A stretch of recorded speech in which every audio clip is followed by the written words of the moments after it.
नमस्कार, मी सौ अमृता आणि अमृता कुकिंग वर्ल्डमध्ये आपले पुन्हा एकदा मनपूर्वक स्वागत। आज आपण बघणार आहोत प्रोटीन चटणी। चला तर मग चटणीला सुरुवात करूया। इथे मी मिक्सरच्या पॉटमध्ये मुठभर कोथिंबीर, मुठभर पालक, छोट्या लिंबा एवढा मी चिंचेचा गोळा याच्यामध्ये घालणार आहे आणि यामध्ये आता आपल्याला मुठभर शेंगादाणे घालायचे आहेत, 1 चमचा जिरे आणि सोबतच ही चटणी प्रोटीनयुक्त बनवण्यासाठी पालकासोबतच आपण यामध्ये पंपकिन सीड घालणार आहोत। लाल भोपळ्याचं बी म्हणतात याला। हे बाजारात कुठेही अवेलेबल होतं। पंपकिन सीड आपल्याला मुठभर घालायचं आहे। इथे मी शेंगादाणे भाजून घेतलेले आहेत। भाजलेले जर नसतील तर कच्चे घेतले तरी चालेल।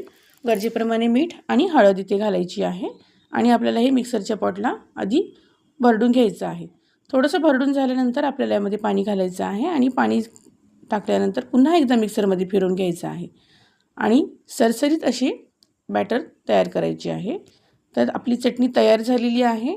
या चटणीवरती तुम्ही आवडत असेल तर कढीपत्त्याची फोडणी पण देऊ शकता, पण इथे मी शेंगादाण्याचं कच्चं तेल वापरलेलं आहे। याच्यामुळे काय होतं की चटणीला खूप छान स्वाद येतो। तयार आहे आपली प्रोटीनयुक्त चटणी। कशाही बरोबर तुम्ही सर्व करू शकता, धिरडे, पराठे, धपाट्यांबरोबर। नक्की करून पहा, कशी झाली सांगायला विसरू नका। अजूनही माझ्या चॅनलला सबस्क्राईब केलं नसेल तर सबस्क्राईब करा, लाईक करा, शेअर करा, कमेंट करायला विसरू नका आणि बेल आयकॉन दाबा जेणेकरून माझ्या रेसिपी आपल्यापर्यंत आधी पोहोचतील। भेटूयात पुढच्या रेसिपीसोबत। तोपर्यंत बाय बाय।